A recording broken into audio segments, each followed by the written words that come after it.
the first thing trending on Google.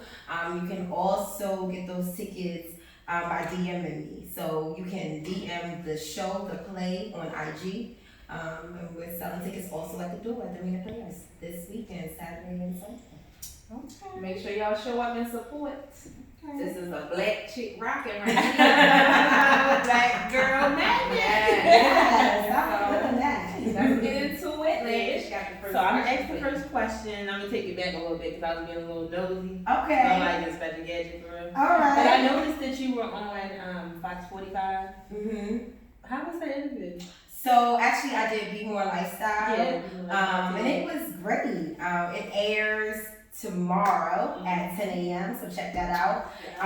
And the play is actually going to be featured on Fox Baltimore tomorrow. Okay. So we'll be there all morning from 6 a.m. to 9 a.m. We're taking over your Wednesday. And so they'll be actually filming at the Arena Players.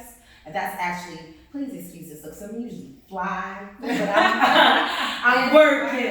Yeah, I'm hustling. Okay. So I'm setting up my set so that it's like, appealing and beautiful when Fox Baltimore comes out tomorrow. So they're gonna be recording it? So what they're going to be doing is interviewing us. Okay. So they'll be coming in every hour with the show to play. So it'll be like different segments and little backstage stuff, and it's really good so that people in the city, whenever they're tuning in, they'll see us throughout that morning that they watch the news tomorrow. Okay. Yeah. That's dope. Thank you. I feel you. I was like, yes, girl. Thank you. Hard work. Yep. Thank you. So how did you get started writing plays? So, funny story, I was in boarding school in the 10th grade. Boarding school? Yes, I was in boarding school. In Mississippi. Mississippi. It was a prison. Yes. All of that. And so, when I was we had like dormitories, kind of like college, but we didn't have television. And so the way I entertained myself was to write plays, and then I would read it to my best friend. And so that's really where I got started writing plays. I started writing plays in in high school. But I never published anything or put anything out until 2018 when I did the show the first time. And the reason why I wrote it at that point is because I had been doing television and I've been doing movies and I've been doing theater, and I really wanted to put myself on a bigger platform, and I was really, I want to blow up. So I talked to someone who gave me some great advice, and he said, Megan, the best way to really blow up is to put yourself on. And so that's when I wrote the show, the play. And that's how it happened. It happened in 3 days. I wrote it quickly, started auditioning and finding my venue, and on February 2019, we successfully did our first production. Okay. So with that, your play, the show, where does that fit in with your writing timeline? Was that that's not the first play that you wrote, right? Well, that's the first play that I actually copywritten and published and had it out. Right. So I've had little things in my journal, like my private. Right. And I don't even know if some of those things that I have, it's just about timing when it would be appropriate to actually come out. Right. That was my next question. What made you pick that particular one? Well, Right. this was just, it was honestly, it had to be nothing but God. Because I had moved to Atlanta for a little bit, and I was like, I'm gonna make it. I'm in Atlanta. Let's do it. That's everybody. I'm going to Atlanta. Lord, I had a totally different plan for me, and I found myself back in Baltimore. And I was like, dang, why am I here? So in that frustration, I wrote this play. Okay. And I was like, this is the play. This is what I'm going to put out. It really wasn't, it had to be God because it was organic. It wasn't like I was like, okay, this one is the one, I can feel it. I really thought, I was just like, you know what, I just want to put my product out there. And so I did the show. Okay. So you went all the way to ATL, and you came all the way back, and you like, Lord, but you was ready when you was up there, wasn't you? But you know what, the thing is, Now I feel like God wanted me to come back. Like I'm Right. seeing the Yeah, benefit purpose, of yeah. why I Yeah, had to purpose, come back. right. Because like before I was just an actress. I wasn't considered a playwright because I've never released anything. Right. So now it put me on a bigger platform as a playwriter. As far as like bosses, it really bossed me up because now I'm not just an actor. I'm actually putting on my own production, my own money, my own budget, my own. watching. You know your work now. You're like, hold up. Everybody's watching and waiting to critique. Yeah, definitely. To say. Definitely, especially like the first one, because it was kind of like, who is she think she is kind of thing. Mm-hmm. But I've always been my whole life a hustler. I always worked, like, I've been working since I was 14. I've worked when I was younger, when I was like 16 years old, I had 2 jobs. I always was a hustler my entire life. I cannot really remember not working, not hustling. So it was like, it only made sense for me to be at this place because it's fitting. Right. And for me as an actor, I'm so anal and I know really like what I want, how I want things to be delivered, how I think things should be delivered as an actor. Mm-hmm. So I think that God put me in the right place. You know, God put me in the right place. So. I know that's right. Mm-hmm. So you were able to see something bigger. You didn't even know at first. Yeah, like, and you know what? I think God works like that, not to get real spiritual, but it's like sometimes you'll be in a position and you'll be like, why am I here? Mm-hmm. But then it's like God has such a bigger platform for you Yeah. so that, you know, when that time comes, if that time comes, I have so much more body of work to present to someone or to, you know, at this point, I'm not even trying to, my goals are totally different because I'm like, you know, Tyler Perry has retired now. It's the lane for me. You know what I'm saying? So I have like a totally different vision. It's so open. I feel like God opened the lane for me, like, for my play to come in. And so we were so well received. The first time, it was like, oh my God, it was so good, because I had like a whole nother play that I was going to follow up with. And the audience made me write Keisha's show, the show to play part 2, because they kept saying, oh my God, I can't believe y'all leaving me like this. What happened? Because it was a cliffhanger. It was like, what happened? Oh my God. So I was like, yo. And I was doing an interview, and the guy that was interviewing me, he was like, Megan, strike while the iron's hot. So I was like, let me go ahead and just write your show to play part 2. And that's how it happened.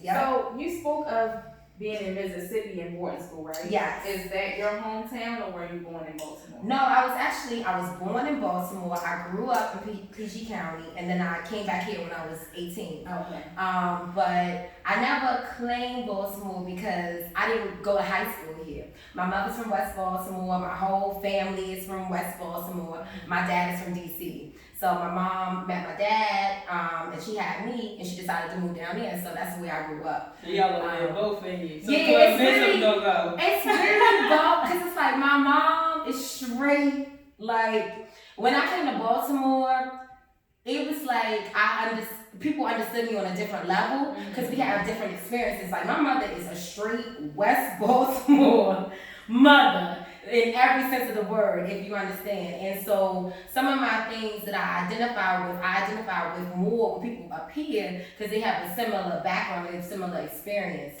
But definitely, you know, both. I grew up in PG County. I always rep that PG girl, but Baltimore's home. Right. So you started speaking of your mom and your dad. How is your support system? Actually, to be honest, God has blessed me with a lot of people who may not be like blood family, but are definitely family. I definitely get that. Yeah. So, and I think that sometimes as, you know, especially when you're trying to put on a big production like this, you'd be like, oh, I wish I had more support, or I wish I had this, I wish I had that. But then it's like, if I didn't have the experiences that I had, I probably wouldn't be where I'm at right now. You know what I'm saying? It's like when you don't have a safety net, you go harder because it's like you fall, where you fall into? You can't fall.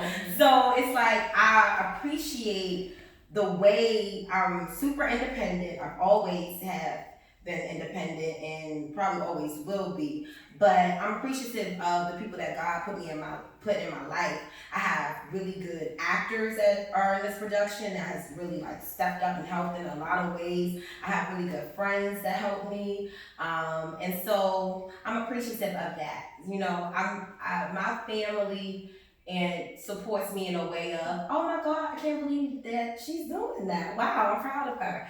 So, you know, that's appreciated too. But God definitely gave me family, friends that are family. Yeah. Okay. So your friends are more of your supporters than your family a lot of times. Is that true in that case? Definitely. I think so. Or strangers? I think strangers.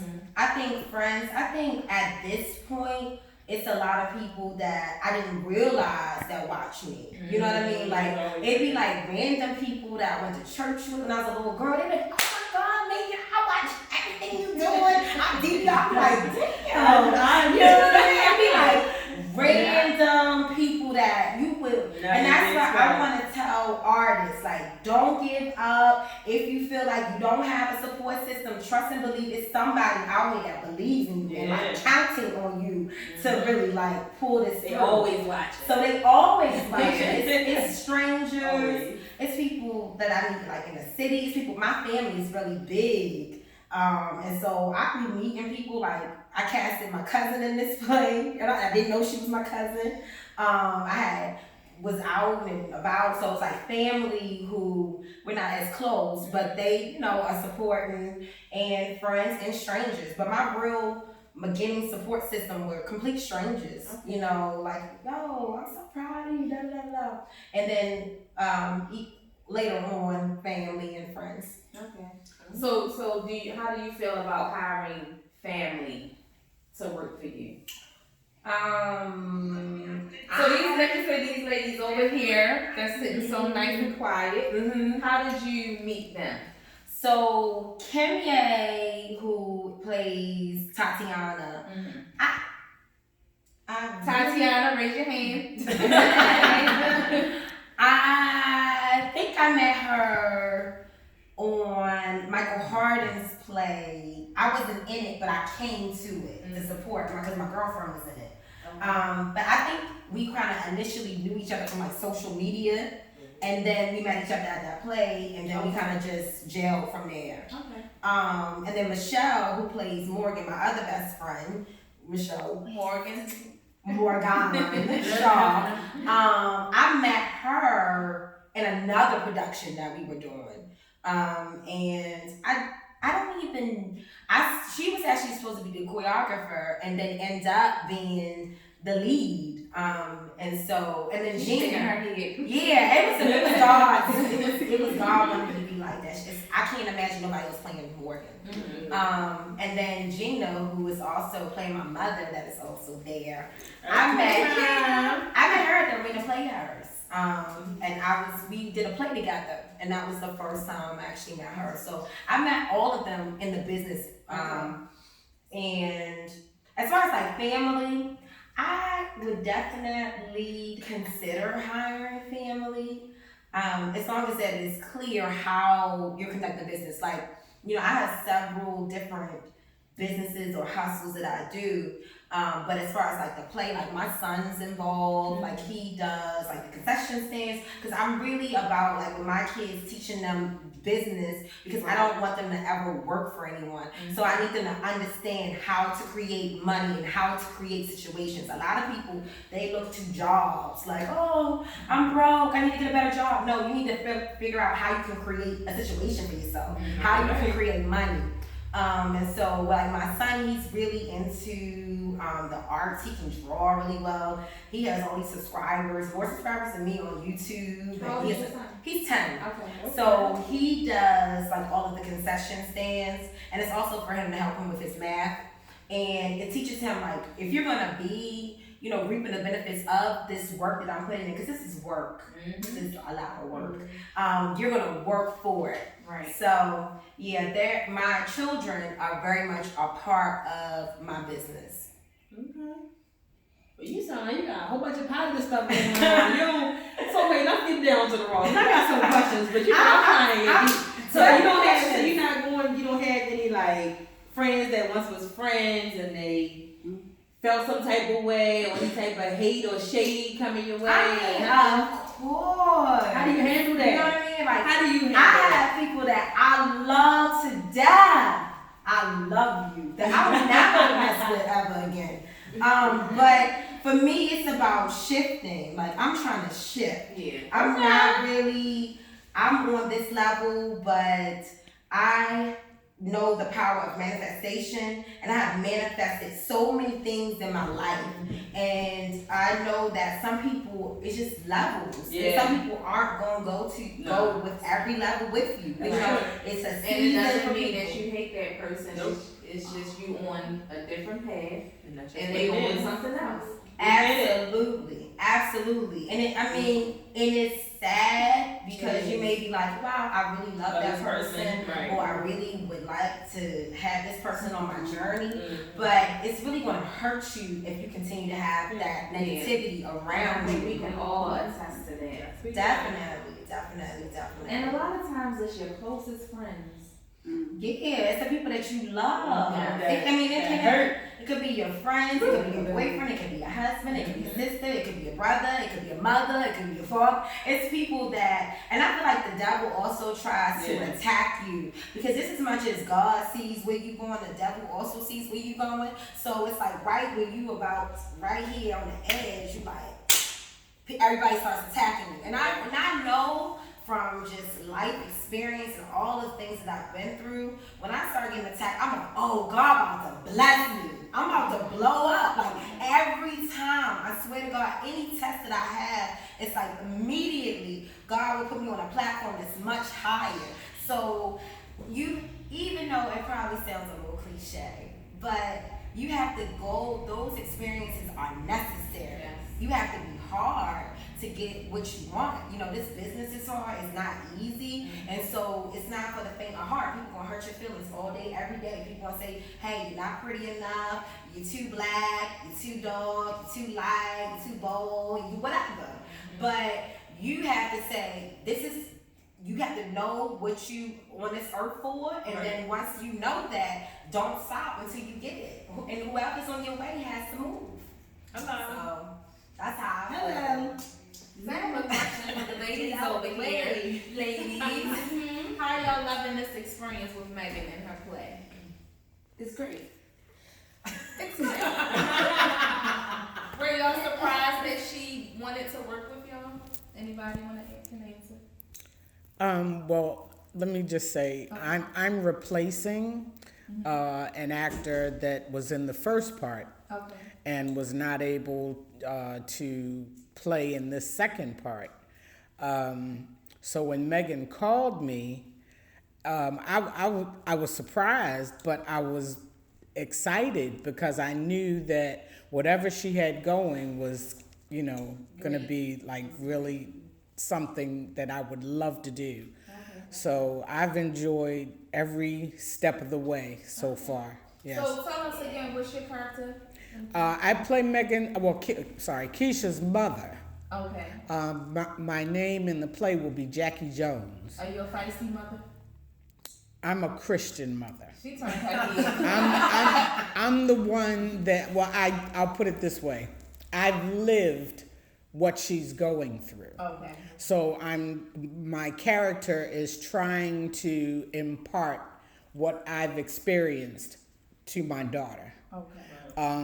So, it's just, but at this point, I'm a Christian. I'm caught between keeping my husband's back and also having my daughter's protection, always being her mother.